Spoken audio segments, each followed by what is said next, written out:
कहानी की शुरुआत एक ऐसी जगह से होती है जहां बेसहारा बच्चे पले बढ़े थे। उन्हीं बच्चों में एक नन्ही सी बच्ची थी जिसे सोफी कहते थे। सोफी दूसरे बच्चों से कुछ अलग थी क्योंकि उसकी रातें नींद के बिना गुजरती थीं। जब पूरा आश्रम गहरी नींद में डूब जाता तब सोफी जागती रहती, किताबों में खोई रहती और खिड़की से बाहर की सूनी गलियों को निहारती रहती। सोफी के कानों में अक्सर यह बात पड़ती थी कि आधी रात के बाद, खासकर रात के 3 बजे, एक बेहद विशाल और रहस्यों से भरा जीव शहर में निकलता है। लोग कहते थे कि उसके कदमों की भनक तक किसी को नहीं लगती और जो उसे देख लेता वह दोबारा कभी नजर नहीं आता। मगर आज तक उसे किसी ने अपनी आंखों से नहीं देखा था। उस रात भी सोफी अपने कमरे में बैठकर किताब पढ़ रही थी। पूरे माहौल में खामोशी पसरी थी। तभी अचानक बाहर से एक हल्की सी सरसराहट उसके कानों तक पहुंची। सोफी खिड़की की तरफ बढ़ी और बाहर झांकने लगी। उसी वक्त गली में बिल्लियों की हरकत से एक कूड़ेदान धड़ाम से पलट गया। सोफी ने पहले तो इसे एक मामूली बात समझा, लेकिन उसी पल अंधेरे से एक विशालकाय हाथ बाहर निकला और उस पलटे हुए कूड़ेदान को उठाकर सीधा कर दिया। यह नजारा देखते ही सोफी की सांसें रुक सी गईं। वो जान गई कि यह कोई साधारण इंसान नहीं, बल्कि वही रहस्यमय जीव है जिसके बारे में वो अब तक केवल किस्से सुनती आई थी। दहशत के मारे सोफी सांस भी नहीं ले पा रही थी, मगर उसी वक्त उस जीव की नजर सीधे सोफी से जा टकराई। सोफी घबराकर दौड़ी और अपने बिस्तर में समा गई और रजाई के नीचे दुबक गई। उसे लगा कि शायद अब वो बच निकलेगी, मगर उसी लम्हे खिड़की के बाहर वही भीमकाय जीव प्रकट हो गया। उसने अपना विशाल हाथ अंदर की तरफ बढ़ाया और सोफी को रजाई सहित उठाकर वहां से ले चला। अब वह जीव बड़ी होशियारी से शहर की तंग गलियों से गुजरता रहा।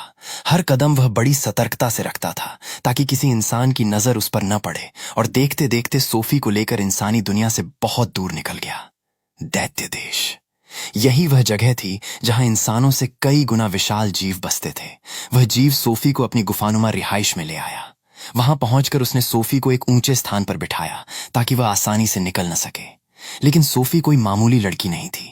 जैसे ही उसे थोड़ा मौका मिला, वह चुपके चुपके वहां से निकलने की जुगत भिड़ाने लगी। उसकी नजर खिड़की पर टिक गई और उसने सोचा कि अगर किसी तरह वह उस तक पहुंच जाए तो निकलने का रास्ता मिल सकता है। सोफी किसी तरह खिड़की तक जा पहुंची और उसे खोलने में जुट गई। मगर जैसे ही खिड़की खुली, वहां रखी कुछ चीजें नीचे आ गिरी।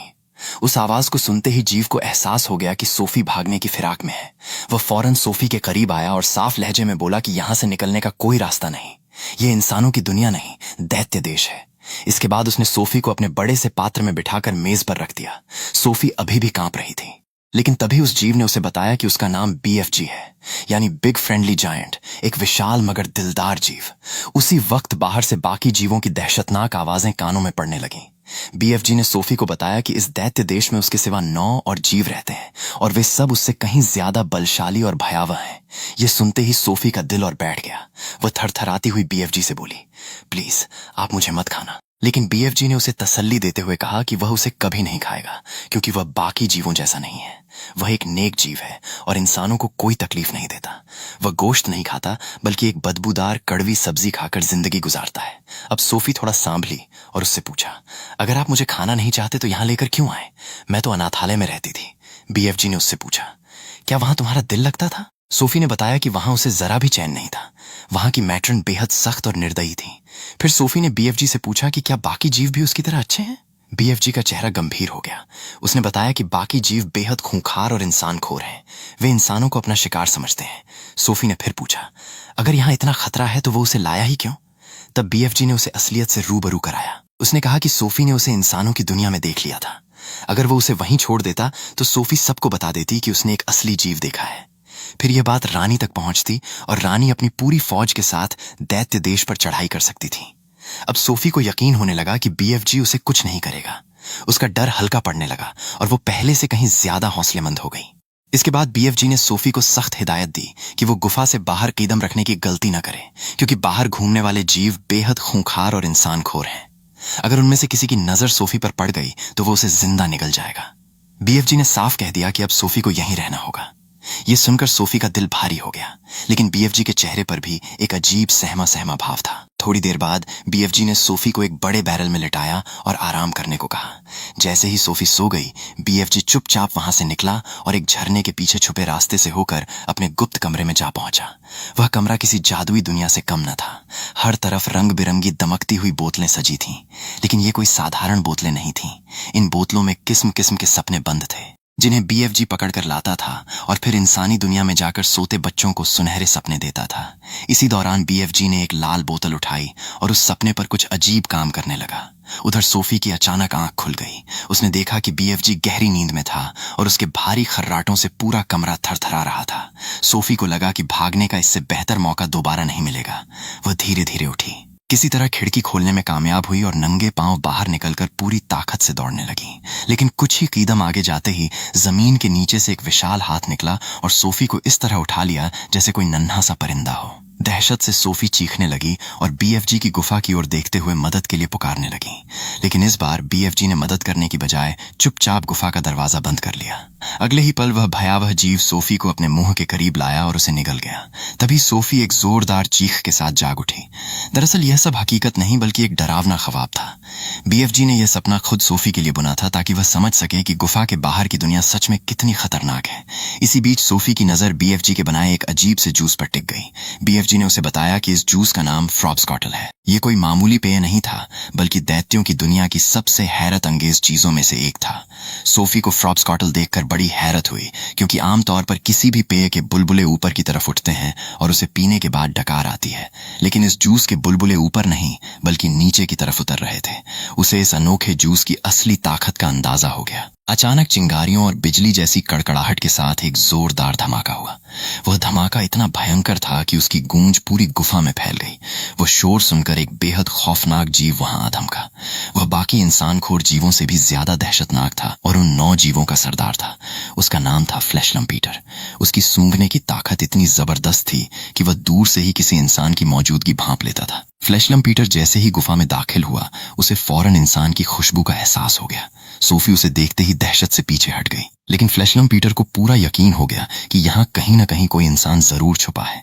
डर के मारे सोफी जल्दी से उस बदबूदार कड़वी सब्जी के अंदर दुबक गई जिसे बीएफजी मजबूरन खाया करता था। लेकिन जैसे ही वह उस सब्जी को सूंघने लगा उसे उसमें से इंसान जैसी खुशबू आने लगी, इसलिए वह उसी बदबूदार कड़वी सब्जी को खाने लगा। तभी अचानक सोफी का पांव बाहर नजर आ गया और बीएफजी समझ गया कि सोफी उसी सब्जी के अंदर फांसी है। बीएफजी ने बिना घबराए चालाकी से फ्लैश लम्पीटर को रोक लिया। उसने उसे याद दिलाया कि उसे सब्जियों से नफरत है और वो केवल गोश्त खाने वाला जीव है। ये सुनते ही फ्लैश लम्पीटर ने गुस्से में वो सब्जी फेंक दी और फ्रॉप्सकॉटल उठाकर गुफा से बाहर चला गया। उसके जाते ही बीएफजी ने फौरन सोफी को बाहर निकाला। बीएफजी ने वहां सोफी को नहलाया, उसे सुखाया और पहनने के लिए साफ कपड़े दिए। फिर उसने उसके लिए पेड़ के अंदर एक छोटा सा आरामदेह बिस्तर तैयार किया। साथ ही उसके पास उसकी किताब और चश्मा भी रख दिया ताकि सोफी को थोड़ा सा अपनापन महसूस हो। इसके बाद बीएफजी ने उससे कहा कि अब उसे अपने काम पर जाना है, इसलिए सोफी को यहीं महफूज रहना होगा। यह सुनकर सोफी ने उससे पूछा, आप आखिर करते क्या हैं? बीएफजी ने सोफी को बताया कि उसका काम बेहद खास है। वो दूर दूर जाकर सपने पकड़ता है और फिर इंसानी दुनिया में जाकर सोते हुए बच्चों को प्यारे सपने देता है। ये सुनते ही सोफी की आंखों में जिज्ञासा जाग उठी। वह भी बीएफजी के साथ जाने की जिद पर अड़ गई। पहले तो बीएफजी ने उसे साफ मना कर दिया क्योंकि बाहर हर तरफ इंसानखोर जीवों का खतरा था, लेकिन सोफी ने कहा कि वह भी उसकी तरह तन्हा है। वह एक बेसहारा लड़की है जिसका कोई नहीं है। बीएफजी का दिल पिघल गया। वह सोफी को साथ ले जाने के लिए राजी हो गया, लेकिन जाने से पहले उसने उसे समझाया कि यह सफर बिल्कुल आसान नहीं होगा।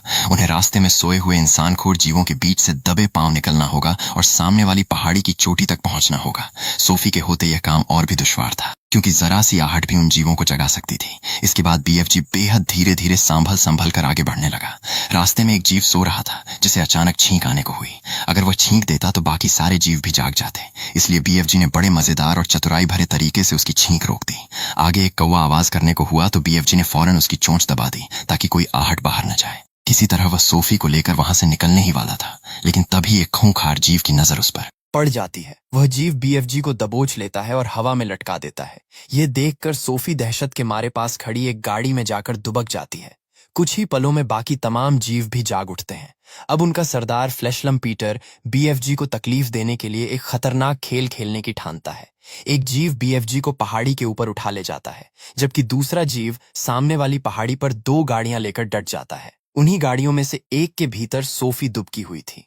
इसके बाद वे जीव गाड़ियों को आपस में भिड़ाने का खेल शुरू कर देते हैं। टक्कर बस होने ही वाली थी कि सोफी ने अपनी जान पर खेलकर गाड़ी का स्टीयरिंग मोड़ दिया। गाड़ी दिशा बदल लेती है और उसकी वजह से एक जीव बुरी तरह धराशायी हो जाता है। सोफी किसी तरह बच निकलती है, लेकिन जीवों को यह सब देखकर और भी मजा आने लगता है। अब वे बीएफजी को बोरे की तरह इधर उधर उछालने लगते हैं। बीएफजी कमजोर था, इसलिए वो उनका सामना नहीं कर पाता। सोफी यह सब देखकर बुरी तरह कांप जाती है, लेकिन तभी अचानक बारिश शुरू हो जाती है। हैरानी की बात यह थी कि जो जीव किसी इंसान, जानवर या खतरे से नहीं घबराते थे, वे बारिश से बुरी तरह सहम जाते हैं। कोई अपने नन्हे से छाते के नीचे छुपने लगता है तो कोई पेड़ उखाड़कर उसे अपने ऊपर ढाल की तरह तान लेता है। कुछ ही देर में सारे जीव बारिश से बचने के लिए वहां से भाग खड़े होते हैं, लेकिन बीएफजी बारिश से जरा भी नहीं डरता था। उसके लिए यही घड़ी काम की थी। उसने फौरन ये मौका भांपा और सोफी को वहां से सही सलामत बाहर निकाल लिया। लेकिन इसी बीच एक बड़ी चूक हो चुकी थी। सोफी का कंबल वहीं रह गया था। बाद में जब जीवों ने उस कंबल को सूंघा तो उन्हें एहसास हो गया कि यह किसी इंसान का है। यानी अब सोफी का राज ज्यादा देर तक छुपने वाला नहीं था। दूसरी तरफ सोफी बीएफजी से कहती है कि आपको उन जीवों को अपने साथ इस तरह का सुलूक नहीं करने देना चाहिए था, लेकिन बीएफजी उदास होकर बताता है कि वह यहाँ 9 इंसानखोर जीवों के बीच अकेला पड़ा है। वे जीव इंसानों की खुशियां तबाह करते हैं, उनके बच्चों को निगल जाते हैं और वह चाहकर भी उन्हें रोक नहीं पाता। इसके बाद बीएफजी सोफी को पहाड़ी की सबसे ऊंची चोटी पर ले जाता है। यह कोई मामूली जगह नहीं थी, बल्कि सपनों की धरती थी। वहां एक विशालकाय पेड़ था, जिसके इर्द गिर्द का माहौल किसी जादुई दुनिया जैसा था। बीएफजी सोफी को बताता है कि उसे दुनिया की हर बारीक से बारीक आवाज सुनाई देती है, यहां तक कि बूंदों की टप-टप, पत्तों की सरसराहट और चींटियों की हलचल भी उसके कानों तक पहुंचती है। लेकिन उसे सबसे प्यारी आवाज पेड़ पौधों की लगती है, क्योंकि वे ऐसी दास्तानें सुनाते हैं जो कोई आम इंसान कभी नहीं सुन सकता। फिर सोफी एक तालाब के पास जाती है। जैसे ही वह पानी में झांकती है, उसे परछाई में एक बेहद खूबसूरत और जादुई दुनिया नजर आती है। तभी बीएफजी उस तालाब में छलांग लगा देता है और सीधे सपनों की दुनिया में जा उतरता है। सोफी यह देखकर दंग रह जाती है, लेकिन फिर हौसला करके वह भी तालाब में कूद पड़ती है। अब दोनों सपनों की दुनिया में थे। बीएफजी सोफी को बताता है कि यही वह जगह है जहां से हर सपने की शुरुआत होती है। उस विशालकाय पेड़ पर तरह तरह के सपने जन्म ले रहे होते हैं। हर सपना अपने भीतर एक अलग कहानी, अलग जज्बा और अलग आवाज समेटे होता है। बीएफजी बताता है कि ये सपने उससे बातें करते हैं। वे उसे बताते हैं कि वे अच्छे हैं या बुरे, किस बच्चे के लिए बने हैं और उनमें कौन सा जज्बा छुपा है। इसके बाद बीएफजी एक सपना थामने की कोशिश करता है। सोफी उसे बताती है कि सपना किस दिशा में जा रहा है, लेकिन वो सपना बीएफजी के पास जाने की बजाय सीधे सोफी के पास चला आता है। बीएफजी उसे थाम लेता है और फिर प्यार से सोफी को थमा देता है। वो बताता है कि यह बेहद कोमल और प्यारा सपना है। फिर वो उसे सांभल कर एक बोतल में महफूज कर देता है। इसके बाद बीएफजी सोफी से कहता है कि वो भी कुछ सपने पकड़ कर देखे। सोफी जोश में उन चमकते सपनों के पीछे दौड़ने लगती है और धीरे धीरे बीएफजी से काफी दूर निकल जाती है। तभी वहां एक अंधेरा और डरावना सपना आ जाता है। सोफी को उसकी भनक नहीं थी, इसलिए वो अनजाने में उसी बुरे सपने को थाम लेती है। बीएफजी फौरन उसके पास आता है और घबराकर बताता है कि यह कोई अच्छा सपना नहीं, बल्कि एक बेहद खतरनाक बुरा सपना है। फिर वह उस सपने को बाकी सपनों से अलग एक खास बोतल में बंद कर देता है, जिसके बाद बीएफजी और सोफी तालाब के रास्ते वापस दैत्य देश लौट आते हैं। अब बीएफजी को इंसानी दुनिया में जाना था, क्योंकि उसका असली काम अभी बाकी था, सोते हुए बच्चों को अच्छे सपने देना। सोफी भी बीएफजी के साथ इंसानी दुनिया में आती है। दोनों छुपते छुपाते एक घर के बाहर पहुंचते हैं, जहां एक नन्हा बच्चा गहरी नींद में सो रहा होता है। सोफी बीएफजी से पूछती है कि हम इसी घर में क्यों आए हैं। तब बीएफजी उसे बताता है कि उसने इस बच्चे के दिल की पुकार सुनी थी। उसे महसूस हुआ कि इस बच्चे को आज एक अच्छे सपने की जरूरत है। फिर बीएफजी सोफी से पूछता है कि बताओ, इस बच्चे को कैसा सपना देना चाहिए। सोफी थोड़ी देर सोचती है और फिर कहती है कि इसे ऐसा सपना दो जिससे इसका दिल खिल जाए। बीएफजी अपने झोले से एक चमकती हुई बोतल निकालता है। तभी सोफी उससे पूछती है कि क्या सपनों का यह हुनर उसे उसके माता पिता ने सिखाया था। यह सुनकर बीएफजी थोड़ा खामोश हो जाता है और बताता है कि जीवों के माए बाप नहीं होते।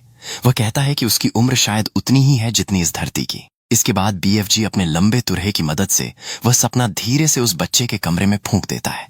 सपना बच्चे के अंदर उतर जाता है और कुछ ही पलों में उसके चेहरे पर मुस्कान खिलाती है।